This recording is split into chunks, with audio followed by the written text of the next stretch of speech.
let's jump into, and I want to look into and transition this to would I buy it? Because the reality is, because rates have been high, it's been a tougher market to buy an investment property. It just has been. The cash flow has to make sense, and there's just been a lot going on when it comes to all this. So let's look at one right here that I've got pulled up. And this right here is a 5 unit, basically commercial, it's more than 4 units, a commercial of all five 2 bed, 1 bath units. This listing courtesy is SVN Excel Commercial Real Estate. And so this right here just hit the market, listed at 575. And so let's dive in, see if it's going to cash flow well, see if it's going to make sense.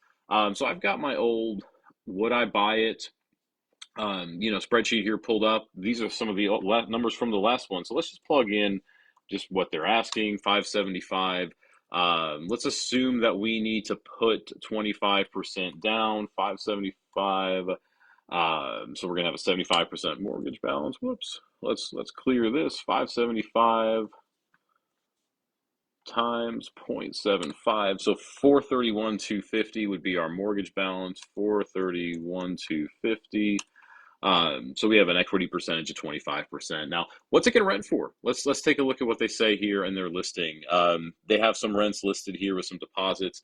They also say that market rent is $950 to $1,000. And I love when listing agents, and this is not at all a negative because they're trying to sell it. I get it, but basically saying giving the new owner immediate opportunity to increase revenue. That's great and all. And yet make sure that when we're buying, that's why we're doing this, make sure that it's going to make sense from what it is today. Because I mean, the reality is you don't have a renter in there at 950 or 1,000 today. You have a renter in there at 815, 825, 800, 950, etc. So we'll give them benefit of the doubt. Maybe unit number 5 is at 950 as well. So let's plug these in.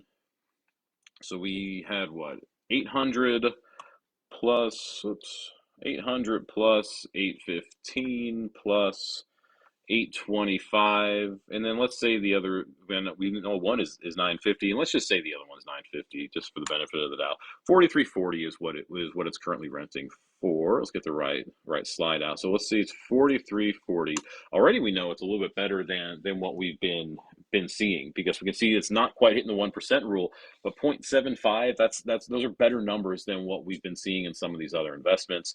But what's it going to cost us to actually have this? Now, it's a 5 unit building, so it's not going to be financeable during using traditional means. What I'm trying to say. And yet, let's just look at a typical mortgage calculator and assume that it's a commercial loan, putting 25% down, and that it's not much different than what we're seeing right here. So 25%. And let's just say rates are still 8% for it. I mean, it could be more, it could be a little bit less. If you're a lender out there and you want to quote me on one of these types of loans, feel free to do so. You can shoot me a PM, and I'm more than happy to talk with you about these things, because it's what I do. So I want to know exactly what's going on. Let's see, 3163 are the taxes. What did I say? 31. Did I say 30, 63 or 36? 63. Okay, perfect.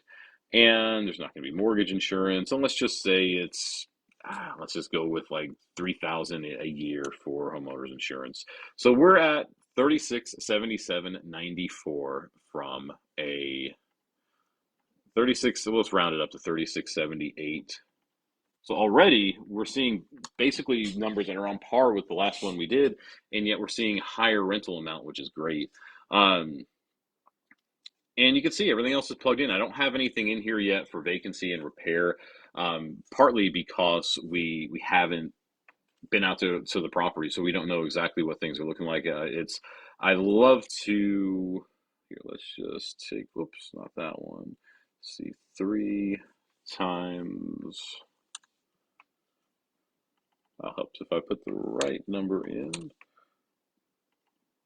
One more, right? There we go. Want to make sure I just do sorry, I should have had this all ready to go. There we go. Basically right here, I wanted to make sure I had it all ready to go, because this right here really tells the story if this is going to be profitable right off the bat. Now, again, keep in mind with this property that there is going to be room to raise the numbers I mean, if 950 just say is the rental amount, you're looking at what, 150 plus 125 and 135. So you could go up 150 plus 125 plus 135. What did I miss there? Oh, plus 150. So 410. So you can basically get this gap, this gap taken care of by just simply getting rates back up to par. Now you will have some rental turnover. You might have some more vacancy. Those are going to be decisions you're going to have to make as a potential landlord. And yet my reason for bringing that up is just like we've talked about before.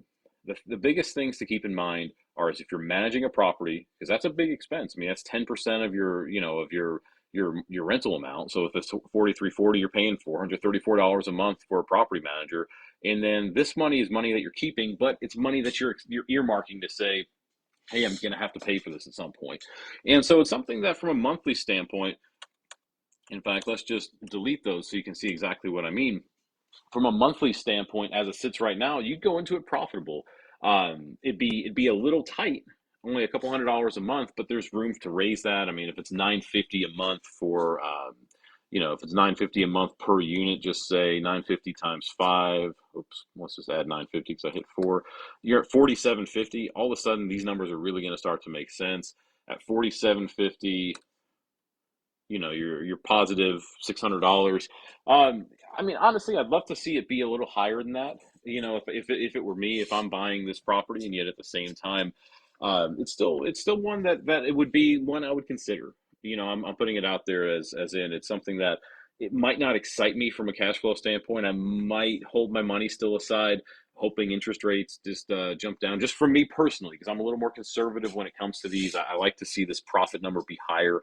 And yet at the same time, I know a lot of investors that would jump on this. And so just throwing this out there to all of my investor friends, the reality is the market is a fantastic market still to buy. Even if rates are in the sevens or eights, there might be some opportunities here to buy a cash flowing property. This one right here is a perfect example. And so if you're interested in this one, feel free to reach out to me. I'd love to connect, help in any way that I can.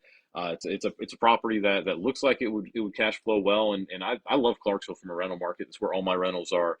So this one would fit the bill for me from a rental standpoint. So anyway, I just wanted to jump into this, look at these numbers with you real quick. If you have any questions about this, feel free to reach out. If you have any questions about interest rates, what that's going to do to the market, reach out to me there as well. As always, y'all, thank you so much for checking out all this information. If you need anything, give me a call. If you're getting this in your email, hit the reply button with any questions. Love to help in any way I can. Appreciate y'all, and we'll talk soon. Bye-bye.